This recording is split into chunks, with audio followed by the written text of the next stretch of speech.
एक बार देवर्षि नारद चिंतित मन से श्री कृष्ण के द्वार पर पहुंचे। उनका मुख मलिन था और नेत्रों में व्याकुलता झलक रही थी। श्री कृष्ण ने मुस्कुराते हुए पूछा, हे देवर्षि, आपके चरण आज चिंता से भरे क्यों हैं? नारद मुनि बोले, प्रभु, पृथ्वी लोक में मानव भौतिक सुखों के पीछे भाग रहा है, किंतु फिर भी उसे शांति नहीं मिल रही। बहुत से घरों में मैंने अशांति, रोग, दरिद्रता और भय का वास देखा है। इसका कारण क्या है? श्री कृष्ण ने गंभीर स्वर में उत्तर दिया, हे नारद, मनुष्य चाहे जितने भी पुण्य कर ले, यदि उसके घर में ये 3 चीजें हों तो वह अकाल मृत्यु, मानसिक तनाव और दरिद्रता से नहीं बच सकता। 1.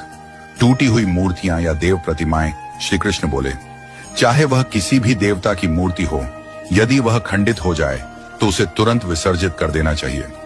टूटी मूर्ति में देवता का वास नहीं रहता, इसके स्थान पर वहां नकारात्मक शक्तियां वास कर सकती हैं। ऐसे घर में सौभाग्य नहीं टिकता।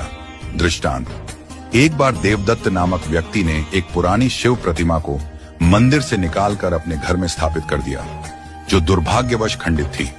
पहले तो सब सामान्य रहा, लेकिन शीघ्र ही उनके घर में रोग, विवाद और चिंता का ऐसा दौर शुरू हुआ जो वर्षों तक चला। जब एक विद्वान पंडित ने उस खंडित मूर्ति को हटाया और शुद्धिकरण कराया, तभी उनके जीवन में पुनः शांति आई। 2. मृत व्यक्ति की उपयोग की हुई वस्तुएं। प्राचीन ग्रंथों में वर्णित है कि मृत व्यक्ति की वस्तुओं में उनकी सूक्ष्म ऊर्जा बनी रहती है।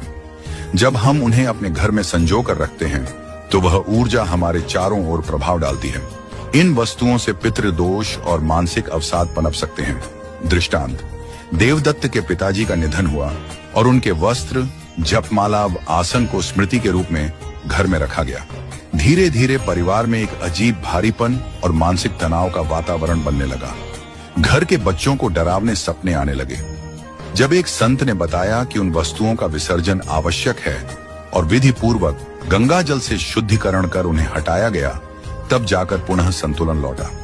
3. पक्षियों व जानवरों का घर में बसेरा, विशेषकर कबूतर और चमगादड़।